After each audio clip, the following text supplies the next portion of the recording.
إلهي لست للفردوس أهلا ولا أقوى على النار الجحيم. Federal Reserve. Federal Reserve tu hak siapa? Hak Amerika ke hak Rothschild? Siapa orang kuat lawan Federal Reserve masa-masa Federal Reserve nak ditubuhkan? Siapa orang kuat lawan? Yahudi juga. Pertama, Benjamin Guggenheim kan.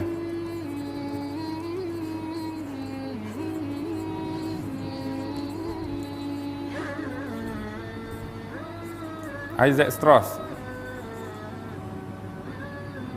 Tak ada terlibat dengan Levi Strauss & Co. Isaac Strauss saja. Lepas tu satu lagi Jacob.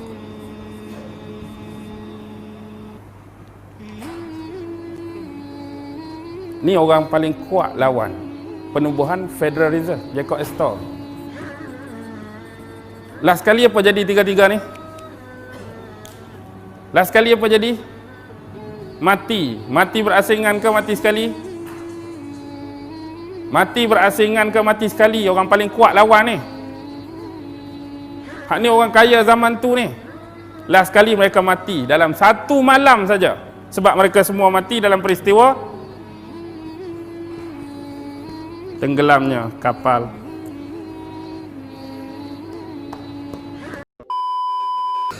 Dulu Namrus Babylon. Okey. Namrus dia ada sistem angka dan penomboran, dia panggil sexagesimal. Angka dan penomboran zaman Babylon 6 atau 60. Okey. Dalam the book of Revelation, tahu tak kitab apa? Kitab Wahyu kan? Kitab Injil. Pasal 13 ayat 18. Ayat tu berbunyi, inilah yang dinamakan kebijaksanaan dan inilah yang dinamakan hikmah. Biarkanlah bagi orang-orang yang mengerti dan memahami, sesungguhnya itu adalah nombor dan angka binatang, dan dia jugalah angka dan nombor bagi manusia, dan nombor dan angka itu ialah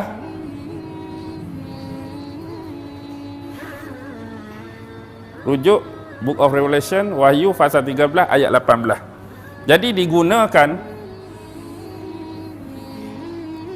zaman Babylon oleh Namrus, sistem penomboran dan angka berteraskan 6 ataupun 60. Zaman Amerika sekarang dia guna sentigesimal kah? Saya lupa lah. Lebih kurang. Okey. Maksudnya zaman hari itu 60 sen di sisi zaman Namrus bersamaan dengan $1 zaman lah ni. Amerika lah ni, $1 dia sama dengan 60 sen zaman Namrus.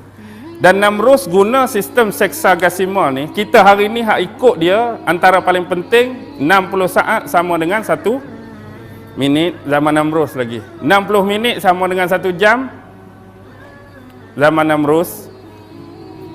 1 bulatan 360 darjah juga zaman ni lagi. Sekarang bila kita tengok 60 sen sama dengan $1. Melalui sistem sentigesimal, kita hari ni tak pakai sistem 660, kita pakai sistem penomboran guna angka 10. Guna angka 10. Maksudnya 0.6 kalaulah 1100 0.6 kali 1100 dia keluar apa? 666. Hak mana 666? Hak ni ke? Hak mana 1100? Hak ni ke? 1100 ni sexagesimal ke sentigesimal?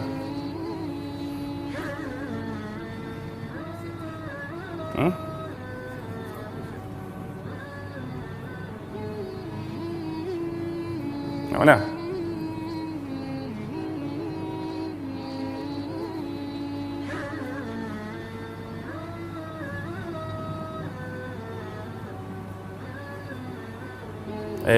Sila.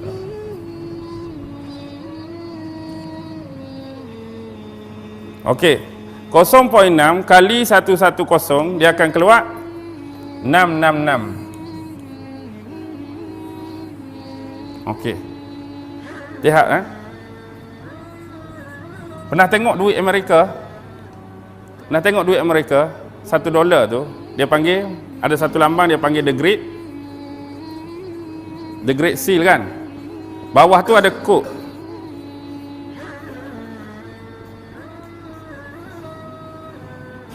Ada kod ni kan?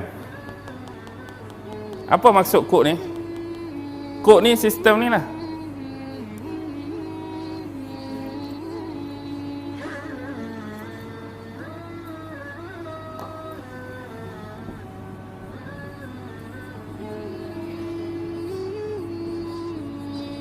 Secara halus mereka menyembunyikan satu angka. Angka apa 1776 ni? Amerika merdeka bila? Dan penemuan Amerika pun 1776. Dan penubuhan Illuminati pertama di-install guard tu oleh Adam Weishaupt kan? Pengasas.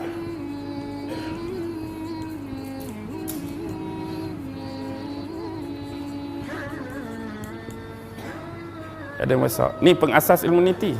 Dia pensyarah di Stuttgart University di Jerman. Tapi dia terlibat dengan Jesuit, penyembahan gereja setan, akhirnya dia disingkirkan. Dan dia tubuh Illuminati.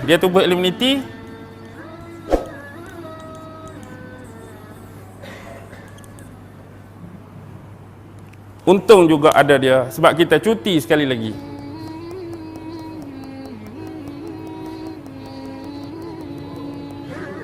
Jadi sekarang kita bekerja untuk siapa? Dan cuti untuk siapa?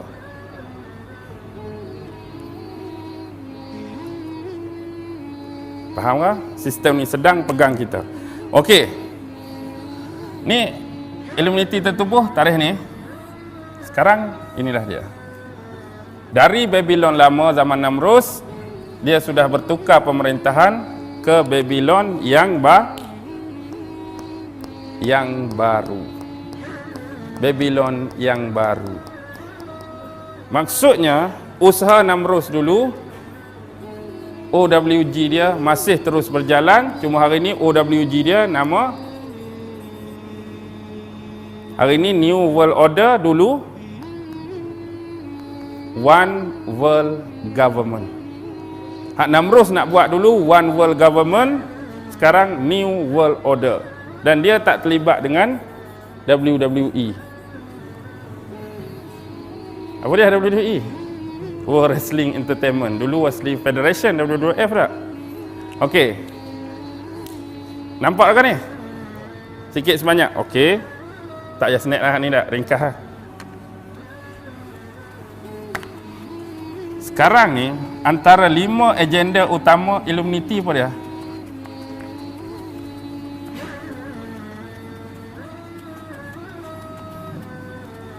Lima agenda utama Illuminati. Yang pertama, hapuskan semua agama dan kepercayaan. Yang kedua, hapuskan sistem kekeluargaan, terutama sistem keluarga Islam. Yang ketiga, mengubah senario politik dunia. Yang keempat, menghuru-harakan keharmonian dan keamanan dunia melalui politik, ekonomi dan sosial, terutama di negara-negara Islam dan negara Goyim. Goyim ni non-Yahudi lah. Yang matlamat dia nombor 5 ialah menjadikan Dajjal sebagai raja yang memerintah dunia. Hari ini nak hapus agama payah. Sebab semua manusia ni memang dilahirkan ada fitrah beragama. Yang penting jangan beragama Islam. Hang nak agama Kristian, go on. Hang nak agama Buddha, go on. Nak agama mana, go on. Maksudnya agama tu telah disesatkan, diselewengkan. Yang penting jangan ikut Islam. Lepas tu kepercayaan. Bila hapus agama, orang masih lagi nak dekat-dekat dengan agama, dia bentuk apa? Ideologi. Siapa nak sekular boleh, siapa nak liberal boleh, siapa nak pluralisme boleh, siapa nak komunisme boleh, siapa nak pragmatisme boleh, siapa nak ism yang lain ikutlah. Anut satu tak apa dah. Lepas tu kalau dua-dua tak ada, jadi orang etis, tak ada agama langsung, berteraskan saintifik dan logik semata-mata, rasional semata-mata. Hapus sistem kekeluargaan, terutama kekeluargaan Islam. Hari ni lagu mana agak-agak? Masyarakat di barat lagu mana sistem keluarga? Sampai kena buat hari ibu, kena buat hari bapa. Anak tak tahu ke mana. Anak tak kenal mak, mak tak kenal bapa, suami tak kenal isteri, isteri tak kenal datuk, datuk tak kenal nenek. Kita pun nak jadi dah ni. Nak jadi dah. Tapi kenal lagi mak, kenal lagi bapa. Tapi sistem kekeluargaan Islam tu hampir-hampir dia nak lupus. Mengubah senario politik dunia memanglah melalui amalan sistem demokrasi. Demokrasi Dajjal lah. Demokrasi Dajjal ni dia semua boleh jadi. Asal dia ada hak, asal dia ada, dia panggil apa? Authority, integriti sebagai seorang rakyat, dia boleh dah ambil calon? Boleh. Orang pondan boleh jadi calon? Oh, go on. Bekas perompak, bekas pencuri, pelacur semua boleh jadi calon. Lepas tu, siapa nak undi? Kalau kata undi adun tu pondan, anak undi pakai serban, anak undi pakai kopiah, anak undi pakai jubah, dah tu calon dah bagi. Lepas tu apa nak undi siapa? Ani pondan, hatu bapuk lagu mana? Contoh lah. Contoh. Lepas tu kita tak ada pilihan, dah sistem undi jugalah, pangkah jugalah. Nak bagi terisi tempat kosong tu. Lala sekali hak perah, aku koyak lah, undi rosak. Hari ni mereka terap sistem ni. Dan sistem ni sama sekali tak akan menangkan politik Islam. Sampai bila-bila. Ni bukan sistem kita. Kalau menang pun, dia akan buat apa? Mesir apa jadi bila Mursi menang? Lama mana Mursi boleh tahan? Lama mana Mursi tahan? Sampai setahun tak? Sampai tak setahun? Tak sampai. Macam-macam cerita dia buat. Last kali Mursi masuk. Hak ni politik, perang ke, jatuhkan ekonomi ke, jatuhkan ekonomi, lepas tu dia suruh kita berhutang. Berhutang dengan siapa? Berhutang dengan Bank Dunia. Bank Dunia tu bawah siapa? Federal Reserve kan? Federal Reserve. Federal Reserve tu hak siapa? Hak Amerika ke? Hak Rothschild? Siapa orang kuat lawan Federal Reserve masa-masa Federal Reserve nak ditubuhkan? Siapa orang kuat lawan? Yahudi juga. Pertama, Benjamin Guggenheim kan?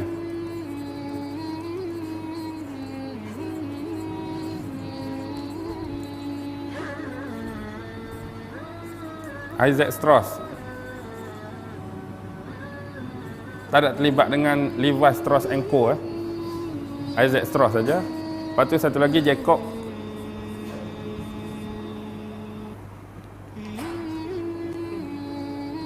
Ni orang paling kuat lawan penubuhan Federal Reserve, Jacob Astor.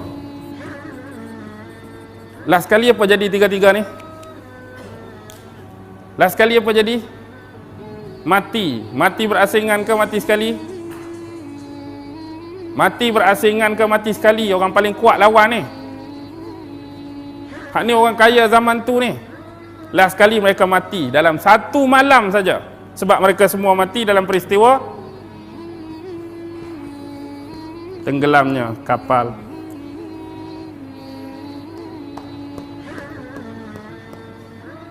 Sepatut ada seorang lagi JP Morgan. Tapi sebab JP Morgan orang depa, hang jangan naik Titanic. Sebab dalam ni kita nak tiga ni. JP Morgan tak naik. Sebenarnya JP Morgan ada nama dalam list hang nak naik Titanic. Tapi JP Morgan terlepas. Last kali 3 orang ni hak tanggung. Kebetulan ke? Semua kita anggap kebetulan.